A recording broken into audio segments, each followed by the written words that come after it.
کیا آپ جانتے ہیں کہ اس وقت بھی آپ کے ارد گرد ایسی مخلوق موجود ہے جو آپ کو دیکھ سکتی ہے، آپ کے اعمال لکھ رہی ہے لیکن آپ انہیں نہیں دیکھ سکتے؟ فرشتے اللہ تعالیٰ کی ایک عظیم اور نورانی مخلوق ہیں جنہیں اللہ نے نور سے تخلیق فرمایا۔ ان کی حقیقت یہ ہے کہ وہ حقیقی مخلوق ہیں، کوئی فرضی کردار یا خیالی تصور نہیں، اور ان پر ایمان لانا اسلام کے بنیادی ارکان میں شامل ہے۔ فرشتے نہ کھاتے ہیں، نہ پیتے ہیں، نہ سوتے ہیں، اور نہ ہی کبھی اللہ تعالیٰ کی نافرمانی کرتے ہیں، بلکہ ہر وقت اس کے احکامات پر عمل کرتے ہیں۔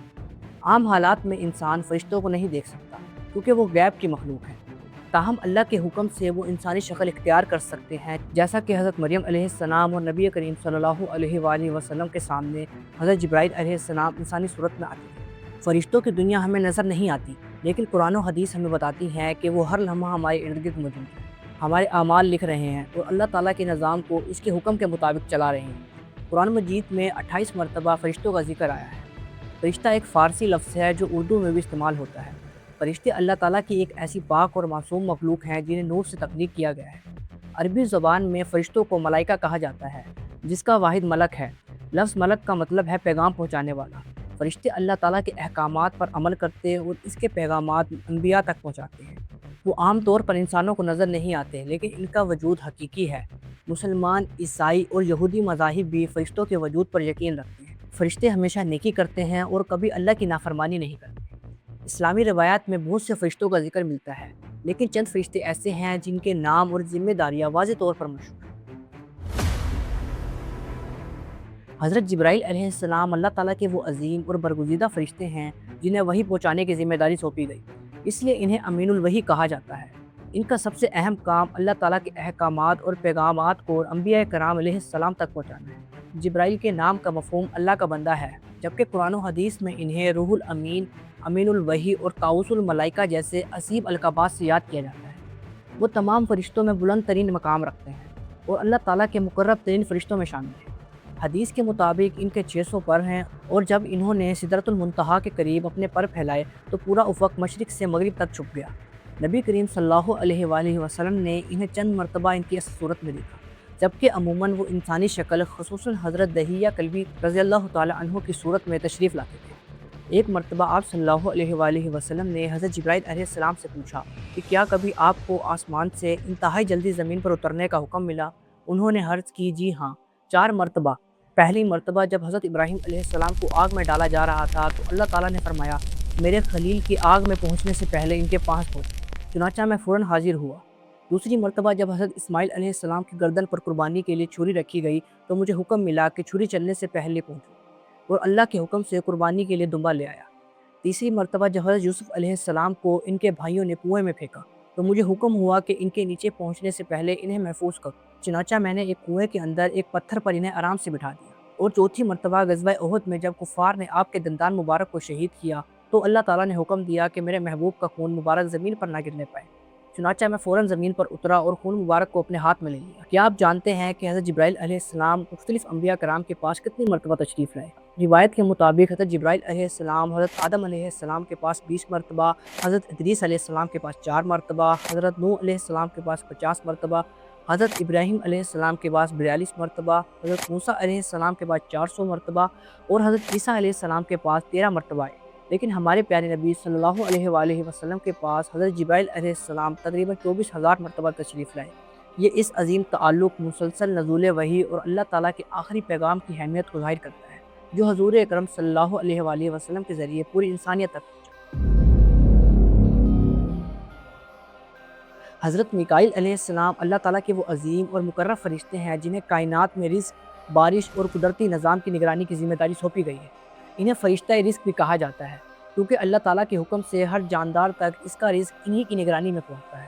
اللہ تعالیٰ سال بھر کے نظام رزق سے انہیں آگاہ فرما دیتا ہے، پھر ان کی زیر نگرانی بے شمار فرشتے زمین پر رزق تقسیم کرتے ہیں، یہاں تک کہ کسی اندھیری غار میں موجود مخلوق یا پتھر کے اندر چھپے ہوئے ننھے جاندار تک بھی اس کا رزق پہنچ جاتا ہے۔ حضرت میکائیل علیہ السلام صرف رزق نہیں بلکہ بارش، ہواؤں، بادلوں کی حرکت، بجلی کی کڑک، طوفانوں اور سیلابوں کے نظام کے بھی اللہ کے حکم سے مامور ہیں۔ بارش کا ہر قطرہ کہاں گرنا ہے اور اس سے کیا پیدا ہونا ہے، یہ سب اللہ کی مشیت کے مطابق ان کے سپرد کیا گیا ہے۔ وہ اللہ تعالیٰ کی انتہائی مقرب فرشتوں میں شمار ہوتے ہیں اور مخلوق پر رحمت کے نظام کو چلاتے ہیں۔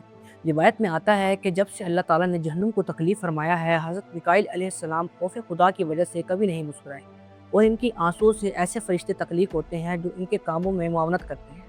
نبی کریم صلی اللہ علیہ وآلہ وسلم نے ان کے عظیم مقام کو بیان کرتے ہوئے فرمایا کہ آسمانوں میں میرے دو خاص گزرا حضرت جبرائیل علیہ السلام اور حضرت میکائیل علیہ السلام ہیں، جبکہ زمین پر حضرت ابو بکر صدیق اور حضرت عمر فاروق رضی اللہ تعالیٰ عنہ ہیں۔ ساتویں آسمان پر موجود بیت المعمور، جہاں روزانہ 70,000 فرشتے عبادت اور طواف کرتے ہیں اور پھر دوبارہ ان کی باری نہیں آتی، اس عظیم نظام سے بھی حضرت میکائیل علیہ السلام کا تعلق بیان کیا جاتا ہے۔ اسلامی روایات میں ان کا ذکر کئی اہم مواقع پر ملتا ہے، جن میں بعض اقوام پر اللہ کے عذاب کا نزول، شب معراج کے مبارک سفر میں شرکت اور آخری زمانے میں دجال کے فتنے کے دوران مکہ مکرمہ کی حفاظت شامل ہے۔ یہ تمام ذمہ داریاں حضرت میکائیل علیہ السلام کے بلند مقام، عظمت اور اللہ تعالیٰ کی بارگاہ میں ان کی خصوصی قرب کی روشن دلیل ہیں۔ حضرت اسرافیل علیہ السلام اللہ تعالیٰ کے وہ عظیم، جلیل القدر اور مقرب فرشتے ہیں جنہیں کائنات کے سب سے اہم اور فیصلہ کن اعلان یعنی سور پھونکنے کی ذمہ داری سونپی گئی ہے۔ ان کا نام قیامت کے عظیم واقعات کے ساتھ جڑا ہوا ہے، اور وہ اللہ تعالیٰ کے حکم سے منتظر کھڑے ہیں کہ جب رب کائنات کا اذن ہو اور وہ سور میں پھونک مارے۔ روایت کے مطابق حضرت اسرافیل علیہ السلام نے سور کو اپنے منہ کے قریب رکھا ہوا ہے، نگاہیں عرش الہی کی طرف ہیں اور پلک جھپکنے تک کی جرت نہیں کرتی۔ جب پہلی بار سور پھونکا جائے گا تو پوری کائنات لرز اٹھے گی، پہاڑ ریزہ ریزہ ہو جائیں گے، سمندر ابل پڑیں گے، آسمان پھٹ جائیں گے اور زمین و آسمان کی ہر جاندار مخلوق فنا ہو جائیں گے، سوائے ان کے جنہیں اللہ چاہے۔ پھر ایک طویل مدت کے بعد اللہ تعالیٰ کے حکم سے حضرت اسرافیل علیہ السلام دوسری بار سور پھونکیں گے، اور اس لمحے تمام انسان، جن اور دیگر مخلوقات دوبارہ زندہ ہو کر اپنی قبروں سے نکل آئیں گے اور میدان حشر میں اپنے رب کے سامنے حساب کے لیے جمع ہو جائیں گے۔ بعض روایات میں یہ بھی آتا ہے کہ اللہ تعالیٰ نے انہیں نہایت خوبصورت اور نورانی آواز عطا فرمائی ہے، اور ان کی تسبیح و عبادت مسلسل جاری رہتی ہے۔ ان کی پوری زندگی اللہ کے حکم کے انتظار میں گزرتی ہے، جو اس بات کی یاد دہانی ہے کہ قیامت کوئی دور کی بات نہیں، بلکہ ایک ایسا یقینی واقعہ ہے جس کا اعلان کرنے والا فرشتہ آج بھی اپنے رب کے حکم کا منتظر ہے۔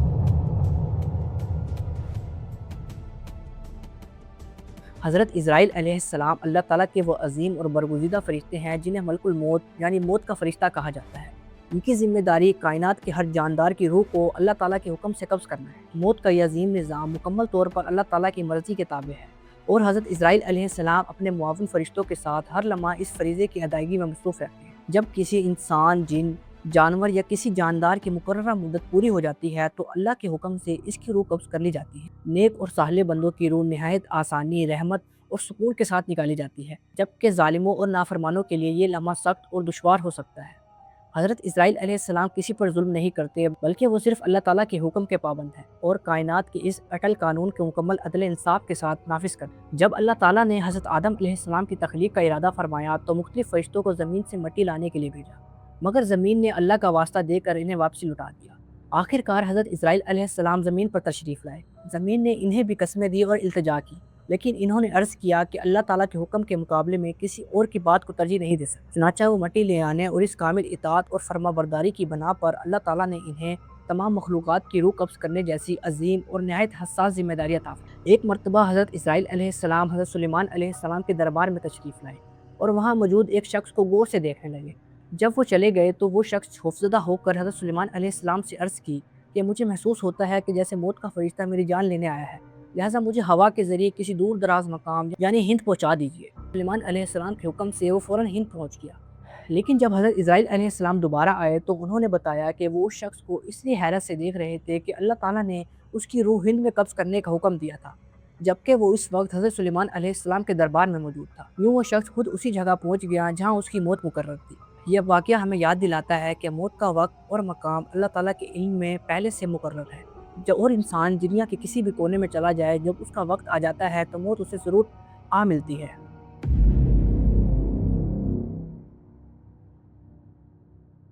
کرامن کاتبین اللہ تعالیٰ کے وہ معزز، پاکیزہ اور امانت دار فرشتے ہیں جنہیں ہر انسان کے اعمال کا ریکارڈ محفوظ کرنے کی ذمہ داری سونپی گئی ہے۔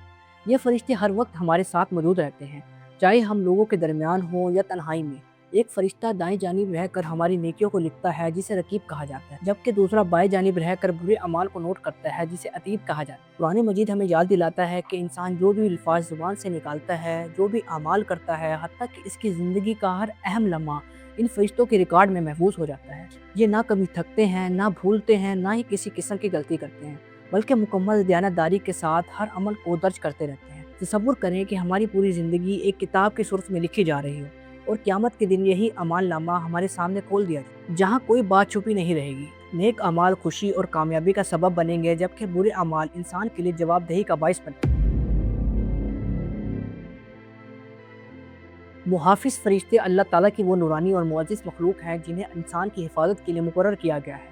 انسان چاہے گھر میں ہو، سفر میں ہو یا تنہائی میں، وہ کبھی اکیلا نہیں ہوتا، کیونکہ اللہ کے حکم سے فرشتے ہر وقت اس کے ساتھ موجود رہتے ہیں۔ بعض فرشتے انسان کے آگے اور پیچھے رہ کر اس کی نگرانی کرتے ہیں، بعض اس کی آنکھوں اور منہ کی حفاظت پر مامور ہوتے ہیں، جبکہ ایک فرشتہ انسان کی عاجزی اختیار کرنے پر اس کا مقام بلند کرتا ہے اور تکبر کرنے پر اسے پست کر دیتا ہے۔ دن اور رات کے فرشتے بھی الگ الگ ہوتے ہیں جو اپنی ڈیوٹیاں تبدیل کرتے رہتے ہیں، اور روایت کے مطابق ایک انسان پر تقریباً 20 فرشتے مقرر ہوتے ہیں۔ یہ تمام فرشتے اپنی مرضی سے کچھ نہیں کرتے، بلکہ مکمل طور پر اللہ تعالیٰ کے حکم کے تابع ہوتے ہیں اور انسان کو اس خطرات سے محفوظ رکھتے ہیں جو اس کو اس کی مقررہ زندگی کے وقت سے پہلے اسے نقصان پہنچا سکتے ہیں۔ منکر اور نکیر وہ عظیم فرشتے ہیں جو انسان کی زندگی کے سب سے اہم اور فیصلہ کن مرحلے یعنی قبر میں سوال و جواب کرنے کے لیے مقرر کیے گئے ہیں۔ ذرا تصور کریں، جب دنیا کی تمام آوازیں خاموش ہو جاتی ہیں، انسان اپنے اعمال کے ساتھ تنہا قبر میں ہوتا ہے، تو یہ دونوں فرشتے اس کے پاس آتے ہیں اور اس کے ایمان کی حقیقت جانچتے ہیں۔ وہ پوچھتے ہیں، تمہارا رب کون ہے، تمہارا دین کیا ہے اور تمہارا نبی کون؟ جو شخص دنیا میں سچے ایمان اور نیک اعمال کے ساتھ زندگی گزارتا ہے، اللہ تعالیٰ اسے اس موقع پر ثابت قدمی عطا فرماتے ہیں اور وہ درست جواب دے دیتا ہے۔ لیکن جو لوگ حق سے غافل رہے، ان کے لیے یہ لمحہ انتہائی سخت اور خوفناک ہو سکتا ہے۔ منکر اور نکیر کا مقصد ظلم یا سزا دینا نہیں، بلکہ آخرت کی پہلی منزل میں انسان کے عقیدے اور ایمان کی حقیقت کو ظاہر کرنا ہے۔ حضرت رضوان علیہ السلام اللہ تعالیٰ کے معزز اور برگزیدہ فرشتے ہیں جنہیں جنت کے دروازے کی نگرانی اور اہل جنت کی خدمت پر مأمور کیا گیا ہے، اس لیے انہیں خازن جنت بھی کہا جاتا ہے۔ ذرا تصور کریں، جب قیامت کے دن ایمان اور نیک اعمال والے لوگ اپنی کامیابی حاصل کرنے جنت کے دروازے تک پہنچیں گے تو حضرت رضوان علیہ السلام نہایت عزت، خوشی اور محبت کے ساتھ ان کا استقبال کریں گے، جنت کے دروازے کھولیں گے اور سلامتی کے ساتھ انہیں ان کی نعمتوں کی طرف لے جائیں گے جن کا وعدہ اللہ تعالیٰ نے اپنے نیک بندوں سے فرمایا ہے۔ جنت کی بے شمار نعمتیں، دائمی خوشیاں اور ابدی رحمتوں کے انتظام میں بھی اللہ کے حکم سے ان کی نگرانی شامل ہے۔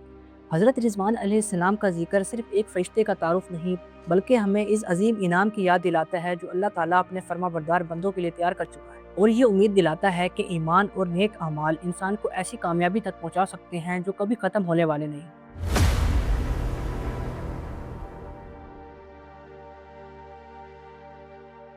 حضرت مالک علیہ السلام اللہ تعالیٰ کے وہ عظیم اور ہیبت ناک فرشتے ہیں جنہیں جہنم کی نگرانی اور اس کے پورے نظام کی ذمہ داری سونپی گئی ہے، اس لیے انہیں خازن جہنم کہا جاتا ہے۔ ذرا تصور کریں، جب قیامت کے دن ہر انسان اپنے اعمال کا نتیجہ دیکھ رہا ہوگا تو حضرت مالک علیہ السلام اللہ کے حکم سے جہنم کے دروازے اور اس کے عذاب کا نظام کی نگرانی کر رہے ہوں گے۔ قرآن مجید میں ان کا ذکر مالک کے نام سے آیا ہے، اور وہ اللہ کے حکم کے بغیر نہ کسی کو جہنم میں داخل ہونے دیتے ہیں اور نہ وہاں سے نکلنے دیتے ہیں۔ جب جہنمی لوگ شدت عذاب سے نجات کی فریاد کریں گے تو حضرت مالک علیہ السلام انہیں یہ حقیقت یاد دلائیں گے کہ اب جزا و سزا کا وقت آ چکا ہے اور ہر شخص اپنے اعمال کا پورا بدلہ پا رہا ہے۔